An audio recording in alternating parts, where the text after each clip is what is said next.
brought to you by Charity Mobile. Now more than ever, it's important to buy the way you believe. Switch to the phone company that supports family and life. Use promo code TRADITION at CharityMobile.com for a special offer.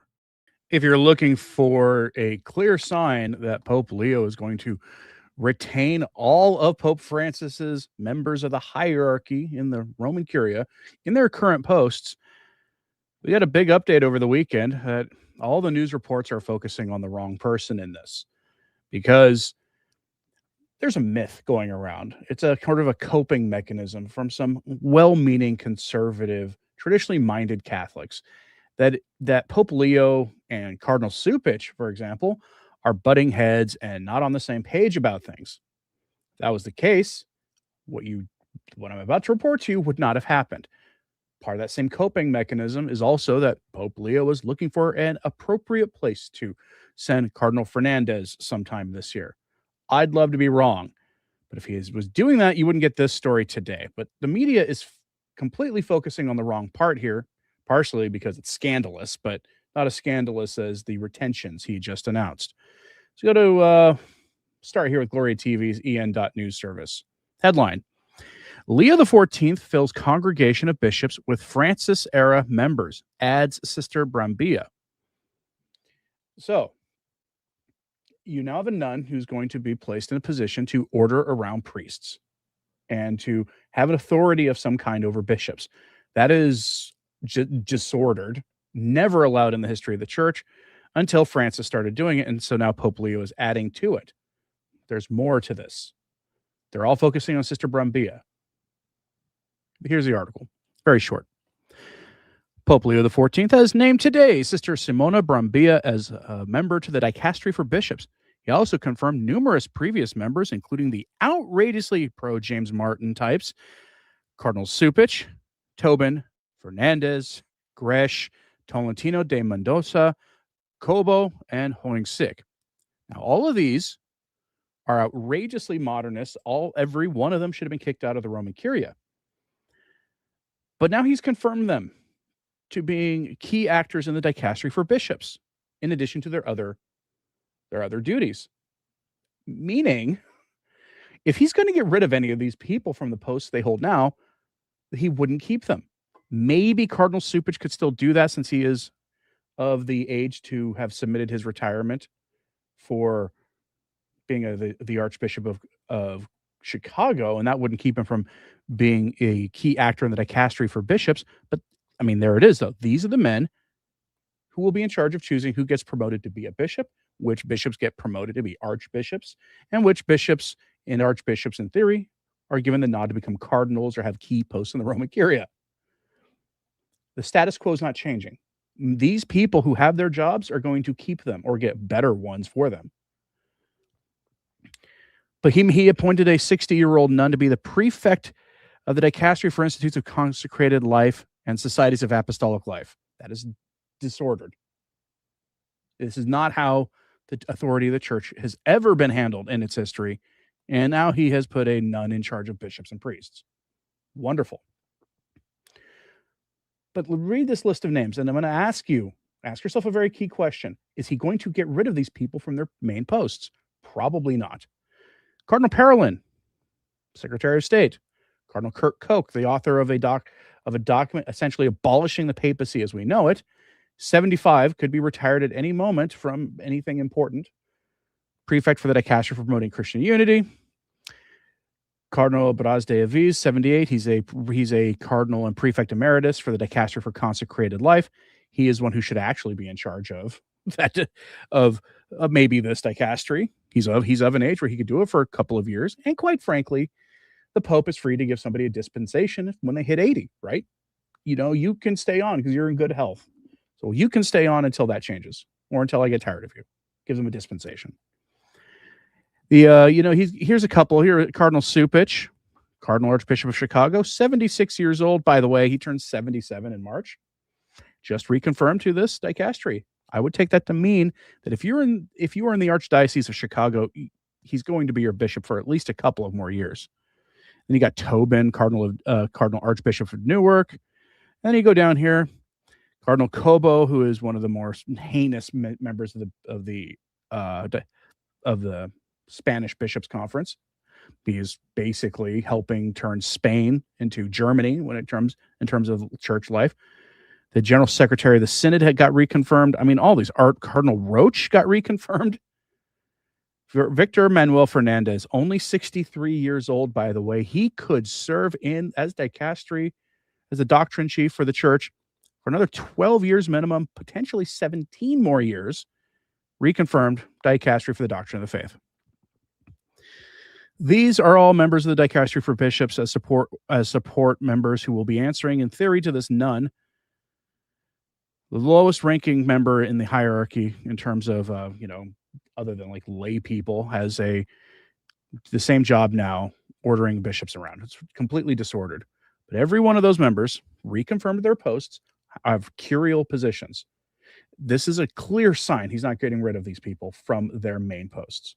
This should be scandalous, and nobody's reporting on this. Solari Non Possum occasionally has a good take. They're a European news outlet that is very similar to the National Catholic Reporter. I mean, they trip over themselves to tell you how there is no crisis in the church at the moment. And then they give you this headline: Women Assessing Bishops. The results of this tokenism are plain for all to see. And there's Sister Brumbia right there, the woman who will be assessing bishops. Like, who thought this was a good idea? Well, anybody who believes that the church can learn things from the secular world. The Lord of the world is the devil. So when they opened the windows of the church, let in the fresh air of the world in, well, as Paul VI said, through some fissure or crack, the smoke of Satan entered the church. I would bet it happened when the windows of the church were open to the world to let in that fresh air John the 23rd spoke about. And this is one of them. This is an inversion of authority. Details from the article. In recent years, inside the Roman Curia, that has been a succession of appointments we would never have wanted to see. We're not talking about choices that are debatable on the level of sensitivities or ideological camps, but about profiles that are objectively unfit, people placed in decisive roles without the basic requirements to sustain them, without a stature consistent with the office, without the credibility, which in the church is not so much something to brag about as a condition for governing. The knot becomes even clearer when people try to normalize the idea that governing authority works as it does in civil, meaning secular, organizations, regulated by management criteria and vaguely institutional standards. Benedict XVI in his catechesis on the Munus Regendi recalled a fundamental principle. Ecclesial governance is born of a mandate and a form, not of sociological investiture, meaning governing the church is born from a mandate and standards, not by social standards. The priest is called to guide with the authority of Christ, not with his own. That line alone is enough to make clear that authority in the church does not coincide with modern-style delegation of power, because it remains tied to an origin and a responsibility that do not end with the man. The church exercises authority not in its own right, but in the name of Jesus Christ. This is not a devotional detail, but the very structure of ecclesial government. And in fact, when he addressed the question of hierarchy, the Pope rejected, that'd be Benedict, a juridical administrative reduction and defined it for what it is, a structure of sacramental authority, ordered according to 3 degrees of the sacrament of orders. Sister Brambilla never received the sacrament of orders. She swore, she made promises, God bless her for it, dedicating her life to serving the church as a woman religious. I will never criticize a nun for doing so. But she never received sacramental authority. And now she's ordering around bishops and cardinals. But to be fair, as those names I just gave you, the ones who will be absolutely keeping their other jobs, are some of the most well-known ladies in the hierarchy. And so maybe it's not as disordered as you would think. But that's not the only thing that happened. We had this story that broke yesterday. For all the outward appearances Pope Leo makes, he dresses the way you would expect a post-conciliar pope to do, with more finer regalia than his predecessor did. He often prays in Latin publicly. His masses are reverent. All the things you would bare minimum hope a pope would do. Well, he did kind of break the mold a little bit yesterday, and James Martin and his colleagues were doing cartwheels in joy over this one. From Heraeus in Exile, the Chris Jackson Substack, Leo XIV flaunts girl altar boys in Adidas at papal mass. Meaning the Pope was wearing sneakers, which is kind of a problem, just as a general thing. But he also, I think more cogently, brought in the girl altar boys to the altar. Leo XIV stood before 360 young altar servers from France and praised their dignity, silence, and majestic gestures as leading the faithful into the sacred greatness of the mystery. He said this on August the 25th of 2025. Article showed pictures of altar boys. People praised him, right? That was August. People said they dodged a bullet, yada, yada, yada. Those are the words of Rorate Celli blog attempting to praise Leo for supposedly inspiring words to altar servers. Never mind that noticeably absent from Rorate by that point was any noticeable coverage of Leo's repeated scandals covered here at this blog. We'll skip past them because I've been covering much of the same ones. As it turns out, Rorate's tweet praising Leo's words to altar servers did not tell the full story. Neither did Dr. Kwasniewski's post, which did the same. But you go down here, and what you got here was girl altar boys. Even at that time, people kind of didn't notice. Fast forward to today. Christopher Hale, who is a up-and-coming new Catholic reporter on the modernist side of things, loves him some Francis, probably thinks Francis didn't go far enough, posted this yesterday to X. For the first time during his pontificate, Leo XIV is being served by an altar girl. I'm a big fan of the Adidas sneakers she chose to wear for the occasion. Okay, so it was her, not him. My apologies. Doesn't make it any better. I think this is a great chance for an Adidas Pope collaboration. Please don't. And so there you have it. Some people will say that's nitpicky. That is not nitpicky. There are standards. The point of being at the altar serving at a mass is to foster vocations with the person who is serving at the altar. That's the entire point of it. A vocation to the priesthood. That's the entire point. That's why girl altar boy should never have been a thing. This is why so many young girls now think that they can be a priest someday. God willing, the crisis in the church will be over before anybody gets that idea in their head in a serious way. But that's just part of what happened yesterday. And so we get a bunch of these problematic figures retained in their highest offices this weekend. Hardly anybody's talking about it. As Curtis says with a £1.99 super chat, they wonder why there is a vocations crisis. It's rather simple. They direct the energy of a lot of the vocations to people who can't possibly have a vocation to the priesthood. That's part of the reason. Not the only reason. We have a story that's a bit on the, we'll say, sensitive side, because this should have caused international scandal, what you're about to hear, and it did not. But it's good. It shows you another reason why there is a vocations crisis. It was reported over the weekend that Pope Leo has begun the beatification process for numerous figures. This is on top of recently approving the beatification process or the canonization process of Fulton Sheen to go forward after it had been on hold for 5 years. But we got some other ones, and this one is raising eyebrows and causing people to question the infallibility of canonization. Strictly speaking, never formally defined as being part of the charism of infallibility. However, logic would suggest that canonizations are part of papal infallibility. After all, if the Pope is telling you that you can, without hesitation, pray for the intercession of a saint who is before the throne of God, that they can hear your prayers and bring them to our Lord personally, the way we talk about the communion of saints, you'd think that'd be covered by papal infallibility. Go to Info Vaticana for this frankly alarming story that is going to shatter people's trust in papal infallibility. Bishop Labaka, in the process of beatification by Leo XIV, recounted how he allowed young indigenous people to touch his private areas. What are these people thinking? If he did that, I can't see how he could possibly be a saint. Even if he had repented of this, no pope in their right mind would have started the canonization process of this person. Wouldn't have. In the post-McCarrick era, in the James Martin is an active plague on the church era, this is unacceptable. This is sending the kind of messages out to people in the world that the church has not learned a thing from the McCarrick era. Besides the fact that anybody who would actually do this cannot and didn't repent of it, bragged about it, how could he possibly been in a state of grace when he passed away? Unless he privately, of course, in his final confession, repented of it. But then again, you still would never canonize such a figure. In the age of Ted McCarrick, why is Pope Leo canonizing people like this?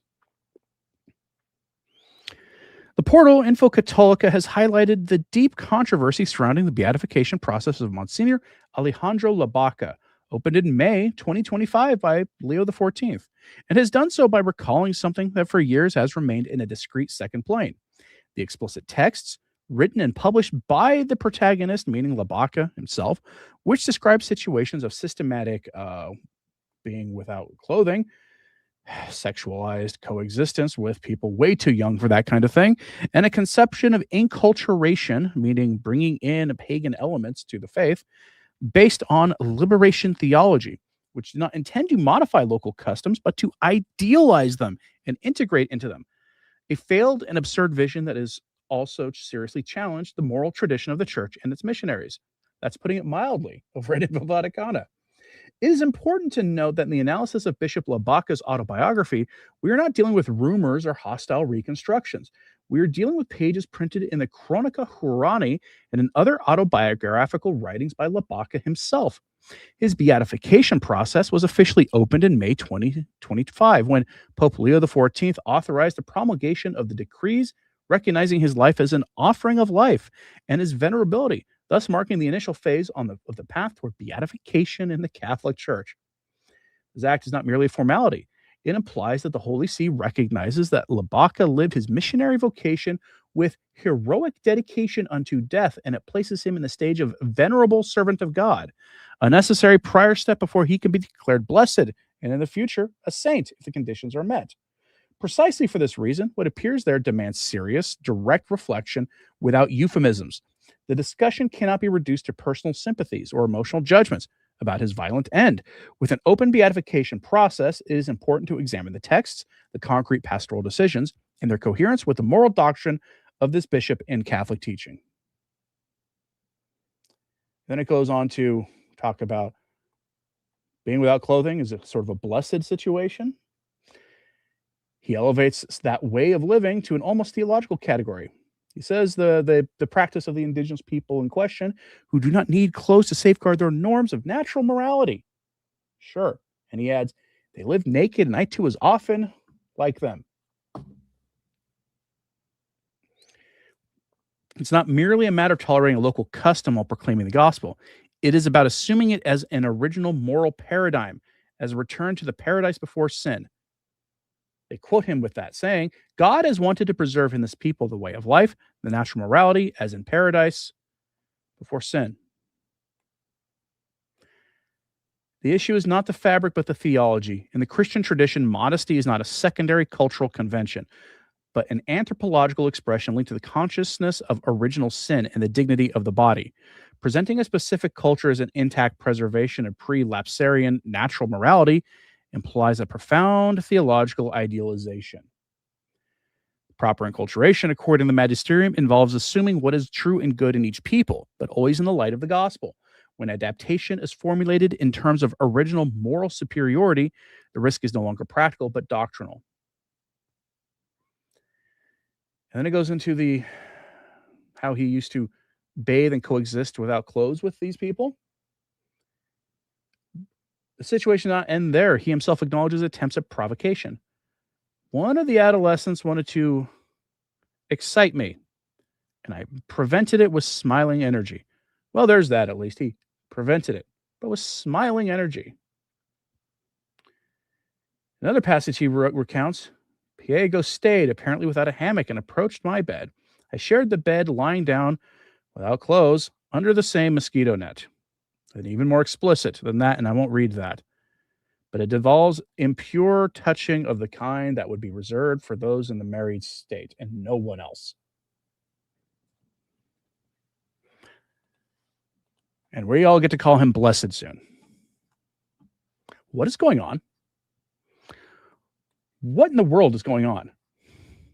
£5 super chat from Curtis. Are these men actively trying to destroy the church? Because it sure seems as though. Well, they keep telling us repeatedly that it's a new religion. They keep calling it the new synodal church that has an ecclesiology that radically changed at Vatican II to the point where the worship of our ancestors is now no longer appropriate. I'm not the only one noticing this. People far more moderate than I am are pointing out that they're calling this a new religion. Do you want to be part of that? Raising a man like that to the altars. Pray that his process for the investigatory process that is supposed to take place between here and his canonization makes it clear to those with authority, in this case, the Pope, that this man can under no circumstances be canonized. Pray for that. So Kania says, and the SSPX is in schism. No way. I think the Vatican is. You're not the only one saying that over recently. These kinds of stories are unacceptable. Robert says, how's this guy getting looked at, but not Isabella of Spain? Oh, she's too on PC. Remember how the Reconquista went? The role these figures played in that. You'll see why they're not getting looked at. In the same way that you can't have an anti-ecumenical saint, an anti-synodal person getting canonized. I'm one who wonders when Catherine of Aragon is going to finally be canonized, recognized for what she was, which was a martyr. When is that going to happen? But no, we got to have the guy who liked to run around in the jungle without clothes on and letting people touch him. Amazing. Absolutely amazing. Let me know what you think about this in the comments. And take this energy that you're seeing here, these negative things, take them with you into Lent in the spirit of penance. Make your sacrifices count. It's the season of sacrifice. It's the season of penance. This is this kind of story that calls you to do acts of reparation. And while we should always be prepared to do them, Lent is a great time to make those acts, make them count. Let me know what you think of this in the comments, please. Hey, like and subscribe if you haven't. It does help. Sharing this on social media helps a lot too. Please pray for everybody we spoke about in a negative way today. And if you ever thought about supporting the work we do here at Return to Tradition, options in the description box below. There's that subscribe plus button. That's the old YouTube join button. Patreon, subscribe star, those kind of things. It gives you access to a patron-only Discord. You get early access to most videos, that kind of thing. It does help keep these messages going daily and is greatly appreciated. Pray for everybody we spoke about today, especially in a negative way, and pray for the church. I'm Anthony Stine. Ave Maria.